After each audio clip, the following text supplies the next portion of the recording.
The message arrived on a Tuesday evening, tucked between work emails and promotional spam, an invitation I almost ignored.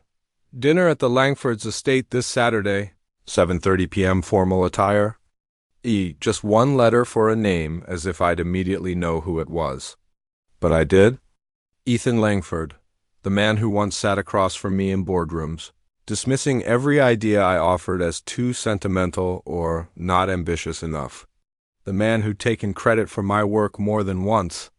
The man whose laugh still echoed in my mind from the day I'd been quietly pushed out of the company. I stared at the message for a long moment, the cursor blinking beside it like a heartbeat. Why now? Why me? A few seconds later, another notification popped up. It was a group email. Several former colleagues were invited too. Apparently, Ethan was hosting a celebration dinner to mark his company's latest success, a massive contract deal that had apparently changed the game. The irony made me smile, a small, knowing curve of my lips stopped because I knew something. Ethan didn't, something that made his invitation almost amusing. Still, I hesitated. I wasn't the type to attend events like this anymore. After leaving the corporate world, I'd built a quieter life, consulting part-time, working from home, enjoying peace instead of politics.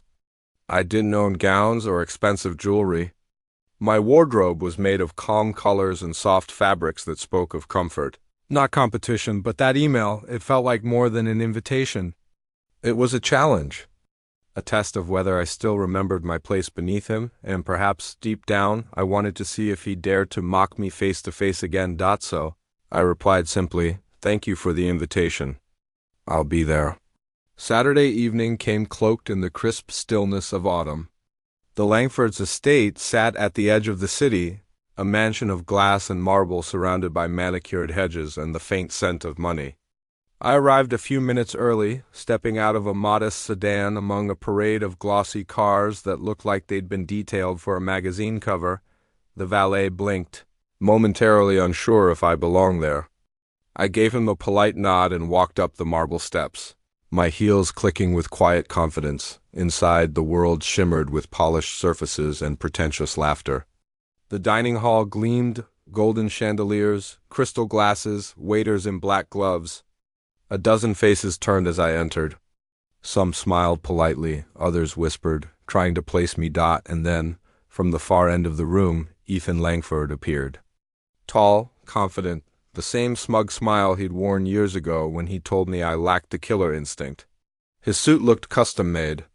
His ego, even more so. Double quotes, "Ah, you came," he exclaimed, spreading his arms like a gracious king welcoming a subject. "Didn't think you'd show, considering how different our paths turned out." His tone was smooth, practiced, but I caught the glint of mockery beneath it. I smiled back. "I don't miss a good story, Ethan, especially when you're the one telling it." A few people chuckled, unsure if they'd just heard a joke or a warning. Ethan's smile faltered for a heartbeat, barely noticeable, but I saw it. He guided me to the table, making sure to seat me near the center, where every eye could see me. I could already feel what the evening would be about, not just celebration, but spectacle. But that was fine. Let him have his moment, I thought. Because mine would come, and when it did, no one at that table would forget it. Dinner began with the gentle clinking of silverware, the faint hum of polite conversation, and the low music of a string quartet in the background. It was the kind of setting designed to impress, understated enough to feel refined, but expensive enough that every guest could sense Ethan's wealth before even tasting the food. I sat near the center of the long mahogany table, surrounded by a dozen people I hadn't seen in years. Some were old colleagues, others were new faces, investors perhaps, old friends drawn to Ethan's success like moths to a flame.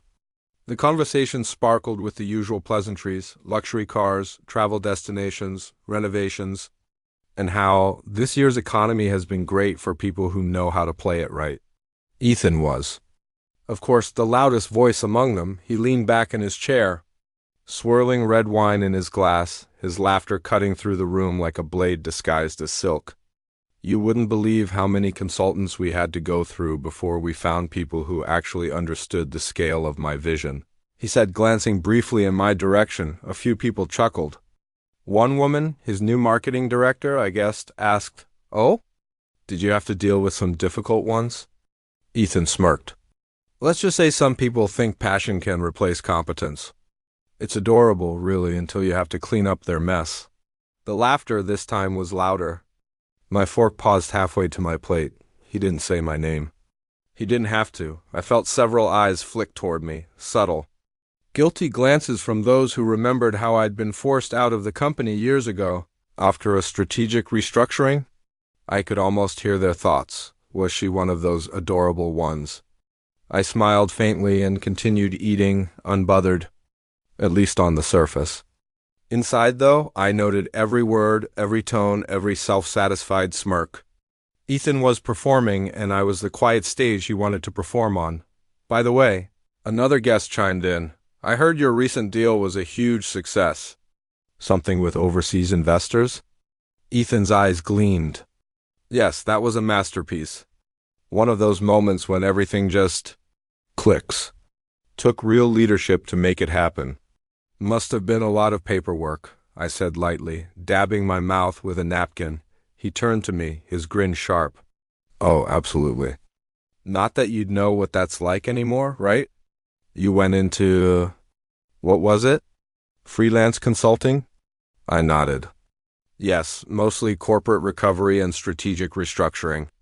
I still deal with a lot of companies that make costly mistakes. The air shifted slightly, a ripple beneath the surface of conversation. Ethan laughed too quickly, as though trying to drown the unease. Well, I guess that's a good fit, he said, raising his glass. Helping people fix their messes. You were always better at cleaning up after others than leading, weren't you? A few awkward chuckles followed. Someone coughed. Another guest reached for their wine, pretending not to notice the insult, but I only smiled, the corners of my lips steady, my voice calm. Sometimes cleaning up the mess teaches you more about leadership than pretending you never caused one. That earned a few surprised looks and a brief, tense silence before someone hurriedly changed the subject. Ethan laughed again, but it was thinner this time, forced. As dessert arrived, I watched him from across the table. His laughter, his boasting, his false charm, all of it looked a little more desperate now. As though he was trying to convince himself of his own success. He didn't know it yet. But the very deal he was bragging about, the one that had supposedly made him, was the thread that would soon unravel his entire image, and I would be the one to pull it. The night had ripened into that uneasy warmth that comes when laughter begins to sound rehearsed. Glasses clinked, candles flickered, and the air was heavy with the scent of overcooked compliments and expensive wine. Ethan, ever the conductor of his own symphony, raised his voice just enough for the chatter to dim. Everyone, he said, tapping his spoon against his glass. A toast. Conversations faded. Chairs turned slightly toward him. He stood with the poise of a man who'd practiced looking, effortless in mirrors for years. I just want to thank you all for being here tonight, he began. It's been an incredible year, record profits, new partnerships, and most importantly, a team that's finally aligned with the company's vision. Polite applause followed, like the rustle of leaves in a breeze. I joined in softly, knowing he wasn't finished. Then his smile tilted, that signature half-smirk that always meant trouble. You know, he continued, pacing slightly around the table, success has a way of reminding us who's built for it. And who isn't. My heart didn't quicken, not anymore. I had learned long ago that people like Ethan fed off visible discomfort. I simply straightened my posture, eyes calm, waiting. He turned toward me slowly, pretending it was casual. Take our guest here, he said, gesturing toward me with his wine glass. We used to work together back in the day. Brilliant mind, very passionate. But sometimes passion isn't enough, right? A few guests shifted uncomfortably. Someone let out a small laugh that died in their throat. Ethan chuckled, shaking his head as if reminiscing. I remember once, she spent weeks perfecting a pitch for a client, absolutely certain it would land. But when the meeting came, he paused for dramatic effect. Let's just say it didn't exactly go as planned. We had to scramble to fix things afterward. Cost us quite a bit, didn't it? The laughter this time was louder. A few people laughed because they thought they were supposed to. Others simply smiled, unsure of the rules. I looked at him, really looked. The same arrogance. The same need to remind the room who had the power. But beneath it, I noticed something else. A flicker of fear, small, buried, but there, I set down my glass. I do remember that meeting, I said quietly. Though I also remember that the client signed with your company 3 months later. You must have done an excellent job. Cleaning up? For a moment, silence. Then a few nervous chuckles. Mine wasn't the reaction he'd expected. Ethan recovered quickly, laughing too loudly. Always sharp with words, he said. I'll give you that. But you see, that's the difference between us. I learn from mistakes. Others let them define them. There it was, the final cut, delivered with the confidence of someone certain they couldn't be touched. I smiled again, slow and deliberate. You're right, Ethan. Some people do let their mistakes define them. Others just hide them behind contracts and fancy dinners. This time, no one laughed. Even the music seemed to quiet. Ethan's eyes flashed, just for a second, a quick spark of anger before he forced another grin. Always dramatic, he said through his teeth. You should have gone into theater instead of business. He lifted his glass again, determined to regain control. Anyway, a toast to lessons learned and futures earned. The guests obediently raised their glasses, though the mood had changed. The laughter felt brittle now. Ethan looked around the table, seeking approval, validation, but most eyes had turned away. I lifted my glass last. To truth, I said softly, my voice just loud enough to carry. It has a way of showing up, even when it's not invited. Our eyes locked. He smirked, but I could see the tension in his jaw. He didn't yet know how literal my words were. But soon he would, because the truth he was so desperate to bury was already sitting at that table, in my calm smile, in my silence, in the question I was saving for later, and when I finally asked it, it would be the one he couldn't answer. The night pressed on like a well-rehearsed play that had begun to unravel in its third act.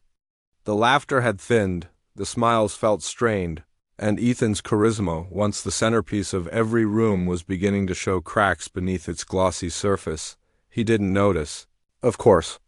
People like him rarely do until the applause stops entirely. The waiters brought out the main course. Roasted lamb with rosemary and truffle sauce, presented on porcelain so delicate I was afraid to touch it. Around me the others resumed their polite chatter, though the rhythm had changed. The conversation no longer revolved around Ethan's brilliance. It drifted instead to neutral topics, vacations, children, even the weather. Ethan, sensing his spotlight dimming, tried to reclaim it. He began telling a story about his latest negotiation victory, embellishing every sentence, savoring the sound of his own voice. But I noticed the small things, how he refilled his glass faster now, how his laughter came half a beat late, how the corners of his eyes tightened when no one laughed quite as hard as he expected. Across the table, I let my gaze wander. The chandelier light caught in the wine, casting ruby reflections that rippled across the white linen. I traced the rim of my glass with one finger, calm and detached. My mind wasn't at the table anymore. It was already replaying what I knew. Every detail that had brought me to this moment, Ethan's company, the one he bragged about saving, had been on the brink of collapse less than a year ago. A failed merger, a botched investment, and internal corruption had left it bleeding. They'd hired a crisis consultant through a third-party firm to fix it, someone discreet, skilled, and invisible. Someone who could rebuild everything quietly while the public saw only Ethan's resurgence. That consultant had been me. He had no idea. I'd chosen not to reveal myself during the contract. I didn't need the recognition then. I wanted distance, peace, and perhaps a bit of poetic irony, watching from afar as the man who once dismissed my abilities relied on them to survive. But tonight, when the invitation came, I realized the truth deserved to be spoken, not as revenge, but as revelation. Sometimes silence protects dignity. Other times it protects deceit, and I'd grown tired of watching his deceit flourish. Quiet tonight, aren't you? Ethan's voice cut through my thoughts. His tone was smooth, but there was a hint of irritation beneath it. I smiled slightly. Just listening. He leaned forward, his grin returning. Still observing the world instead of leading it, huh? A few uneasy chuckles followed. I tilted my head, meeting his eyes. Observing is underrated. You'd be surprised what you learn when you stop trying to impress people? He blinked, momentarily thrown off. The silence that followed wasn't hostile, it was fragile. Even the waiters seemed to move more quietly. I felt it then, the moment when the tide began to turn. The balance of power in the room was shifting. So subtly that only he and I sensed it, I took a sip of water, slow and deliberate, letting the pause stretch until the air itself seemed to hold its breath. Then I spoke softly, my voice steady. You said earlier that your company's last deal was your proudest moment, didn't you? Ethan nodded, cautious now. Of course. It was a turning point. I smiled, calm, patient, the kind of smile that knows it carries truth like a hidden blade. I'm glad, I said. Because tonight, I think it's time we talk about how that deal really happened. The fork slipped from someone's hand. A small, sharp sound. Ethan's expression froze for a second before he masked it with another laugh. Oh, you've been reading business news again? No, I said, eyes locked on his. I've been reading contracts. And just like that, the atmosphere shifted entirely. Every conversation died mid-sentence. Every head turned. The room was suddenly smaller, quieter, as though the walls themselves leaned closer to listen. For the first time that night, Ethan didn't have a reply ready. He didn't know it yet, but his evening was no longer his to control. The sound of silverware faded into an almost sacred silence. Conversations died mid-sentence. Even the waiters seemed frozen in place. Only the soft hum of the chandelier filled the space between Ethan and me. He set down his wine glass, the clink echoing louder than it should have. Contracts? He repeated, forcing a laugh that didn't quite reach his eyes. You've been doing some light reading, I see. I like to stay informed, I said calmly, resting my hands on the table. Especially when it comes to companies I've worked with before. He tilted his head, still smiling, but the amusement in his eyes was gone. The guests exchanged quick, uneasy glances. No one wanted to interrupt, but no one could look away either. Worked with? Ethan said, voice tightening. I don't recall hiring you for anything recently. That's true, I said. You didn't, but your company did. He laughed again, louder this time, desperate. I think you're mistaken. I'd remember if we'd brought you back. I leaned forward slightly, just enough for my words to slice through the pretense. Would you, though? Because the contract wasn't under your name. It was handled through your partners at Silverline Consulting. Confidential crisis management, 3 months duration, performance-based payment. The name hit him like a slap. His eyes flickered confusion first, then recognition. His knuckles whitened against the tablecloth. I handled the reconstruction of your investor relations after your European merger collapsed, I continued evenly. The one your board nearly dissolved you over. Whispers rippled down the table like a current. Someone gasped softly. Ethan's mouth opened, then closed. That's impossible, he said finally, his voice faltering. I never what? I asked gently. Never knew who saved your company from a $20 million loss? Or never cared to find out? The room was so quiet I could hear the faint buzz of the chandelier bulbs. Ethan swallowed hard, trying to find footing. But the smooth confidence that had carried him all night was gone. I had that deal under control, he muttered. His words brittle, I tilted my head, my tone still soft but precise. Then perhaps you can answer this, Ethan, who signed the approval papers for that investor agreement? He blinked. His lips parted, but no sound came out. All eyes turned to him. The question hung in the air, heavy and deliberate. The kind of question that doesn't just demand an answer, it exposes the truth by the silence that follows. After a long, suffocating pause, I continued quietly. Because the signature on that document wasn't yours. It was mine. A collective breath escaped the table, sharp, stunned, and disbelieving. Someone dropped a fork. The string quartet had stopped playing without anyone noticing. I reached into my purse, pulling out a single folded sheet of paper. I didn't wave it, didn't gloat, I simply placed it beside my plate. "Copy of the contract," I said. "Silverline Consulting.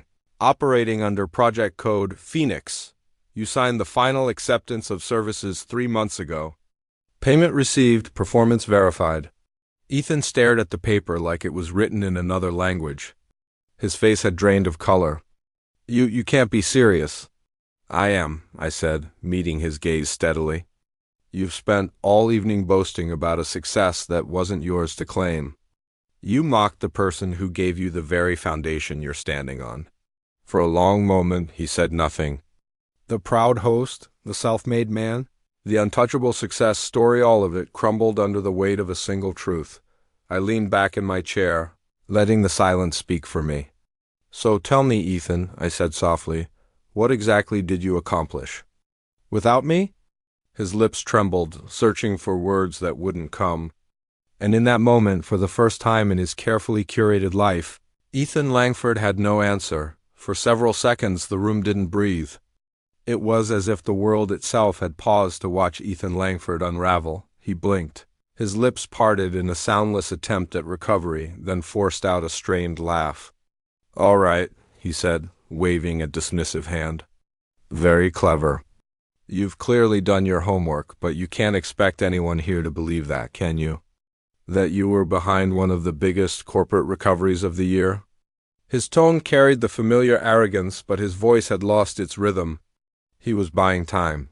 "I don't expect you to believe me," I said quietly.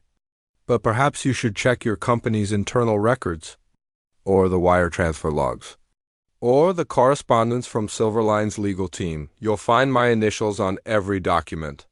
Someone at the table cleared their throat, the sound oddly loud in the silence.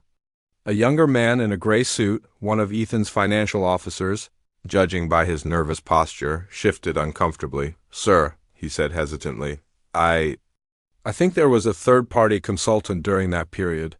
Silverline handled the files directly. Confidentiality clauses were tight even for upper management. "But enough," Ethan snapped. The bite in his voice made the young man flinch. I watched him, calm and still. "You never noticed," I said softly. "You thought it was all you. The turnaround, the negotiations, the signatures. But all you did was sign off on work you didn't understand, work you publicly claimed as your own." He turned to me sharply. "You're making accusations you can't prove." "I already have," I said, gesturing toward the paper beside my plate. "Your proof is right there. The rest is in your inbox, or perhaps you never open your own emails?" A ripple of uneasy laughter ran around the table, brief and nervous. No one dared to take a side, but the shift in the room was unmistakable. The man who'd entered the evening as the host now looked like a cornered performer, whose act had gone off-script. Ethan straightened his shoulders, clinging to pride like a drowning man clings to a plank. "Even if that were true," he said, his words brittle, "you were just a consultant. Paid to do a job, nothing more." "Paid to save your job," I corrected gently. "And your reputation." The words hit like a quiet blow. For the first time, I saw it clearly, not just anger or embarrassment, but fear. The kind that hides behind forced laughter and clenched fists. "Why are you doing this?" he demanded suddenly. "What do you want? Recognition? Money?" I shook my head. "I want honesty. That's all. Tonight you used me as a punchline to boost your ego. You mocked my failures while dining on the success I built for you. I don't want your gratitude, Ethan. I just want you to stop pretending the truth doesn't exist." He stared at me, breathing hard. The mask had slipped completely now. No charm, no smooth smile. Just a man exposed. The other guests looked from him to me, unsure where to rest their eyes. Some whispered to each other, others shifted in discomfort, clearly reevaluating everything they'd heard that night.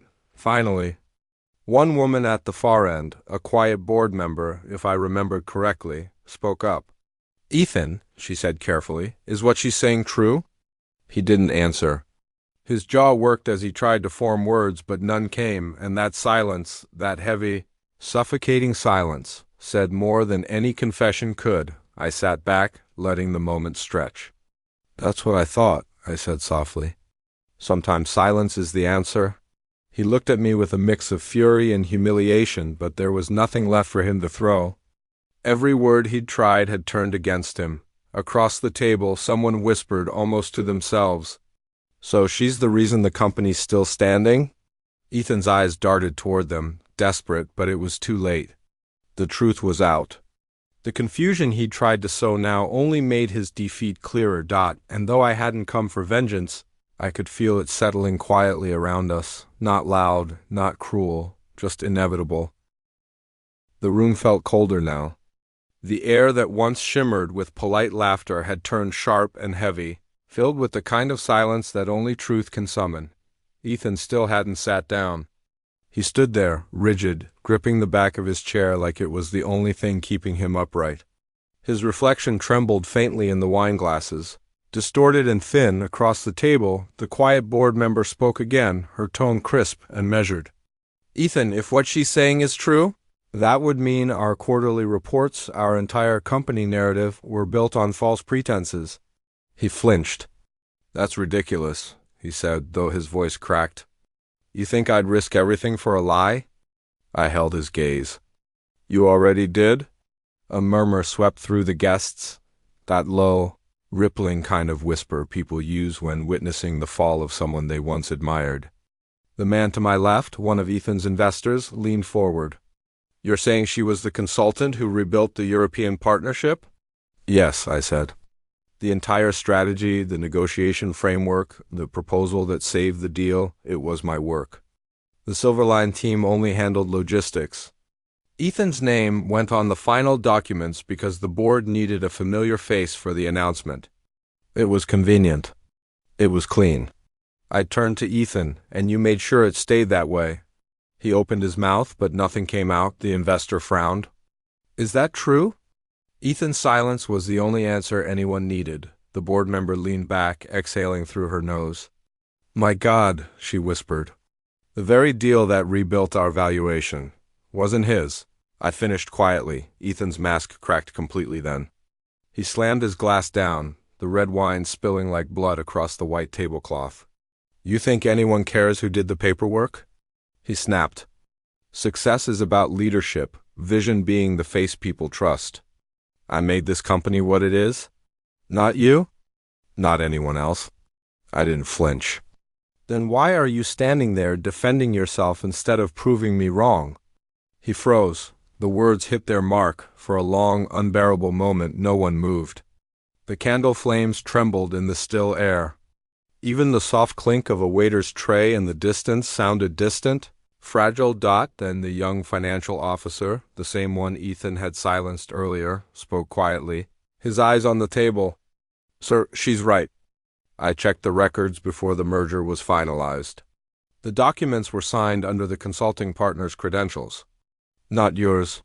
The sound of that confession was final, solid, irrefutable. Ethan's face went pale, his jaw tightening as he stared at the young man with disbelief and betrayal. But there was no saving it now.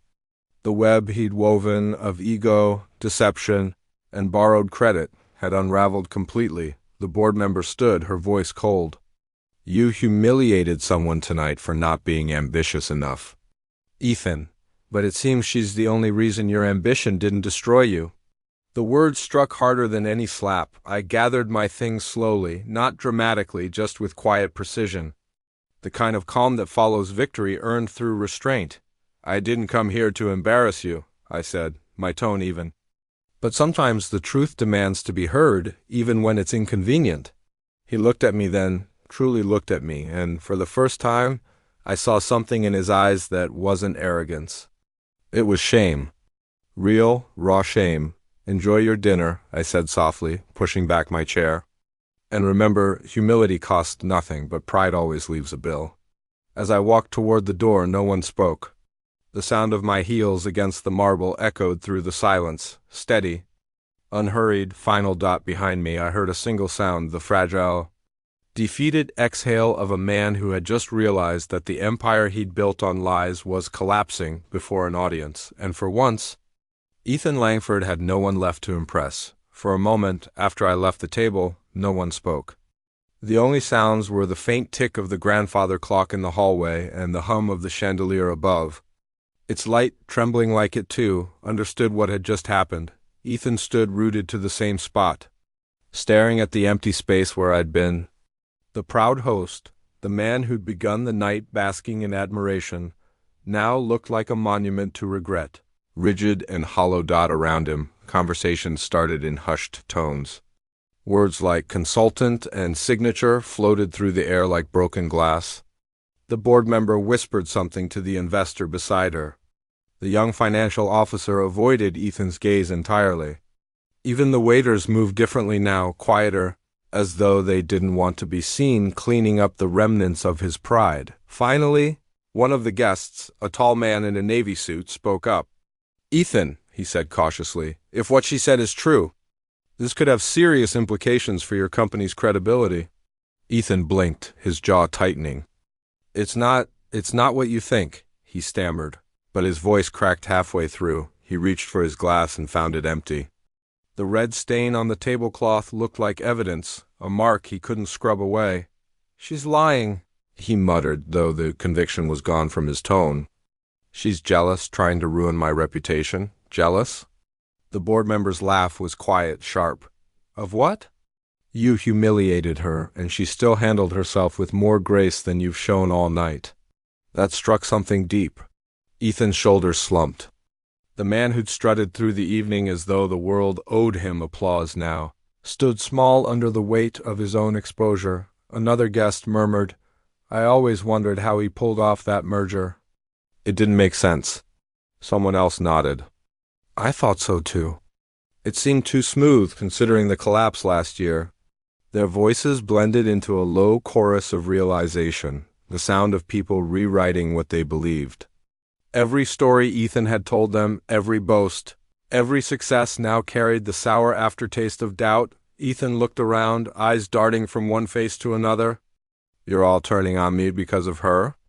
A consultant?" No one answered. The silence that followed was colder than anger. It was detachment. The kind that comes when people stop seeing you as a leader and start seeing you as a liability. The board member finally rose, adjusting her blazer. "Ethan," she said evenly, "you should go home. We'll discuss your position with the board on Monday." The words hit him like a physical blow. My position?" "Yes," she said. "After tonight, it's clear we need to review a few things. Transparency, accountability, maybe a little humility." Her tone wasn't cruel. It was professional, and that made it worse. Ethan sank into his chair slowly, the leather creaking under his weight. He looked smaller now, the expensive suit hanging loose, his hands trembling slightly as he rubbed the bridge of his nose around him. The guests resumed soft conversation, not about him, but around him. He was still there, but no longer part of the evening. Invisible in plain sight, outside through the tall windows, I paused near the driveway. The night air was cool against my skin, filled with the scent of rain and autumn leaves.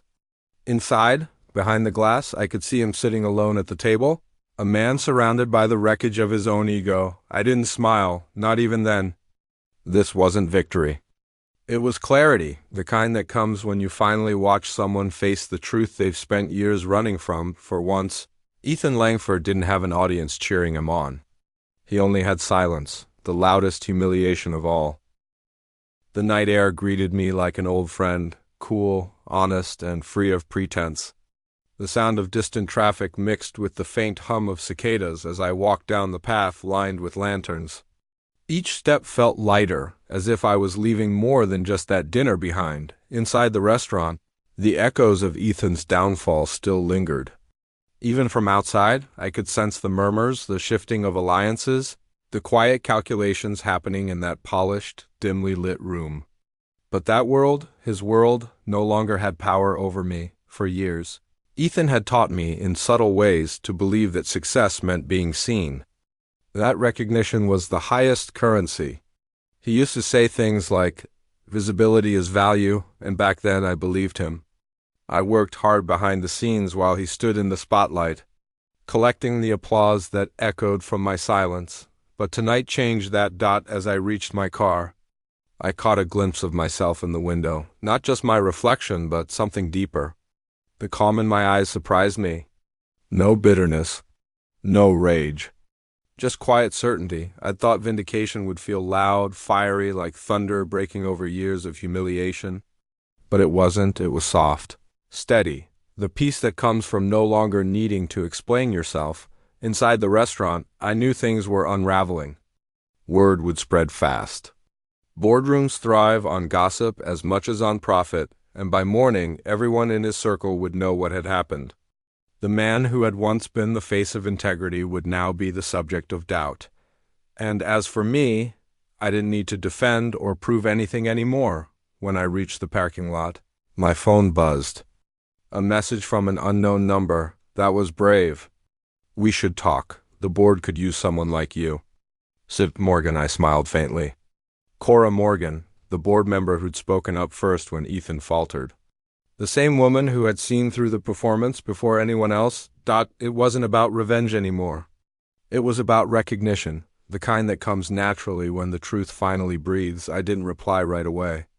I looked up instead. The night sky was wide and endless, a velvet canvas scattered with quiet light. For the first time in a long time, I didn't feel small beneath it. I felt a line dot in the distance. I heard the restaurant door open. I didn't turn around, but I knew it was him. The sound of his shoes, once confident, now uncertain, echoed faintly across the gravel. He stopped halfway, as if unsure whether to call my name.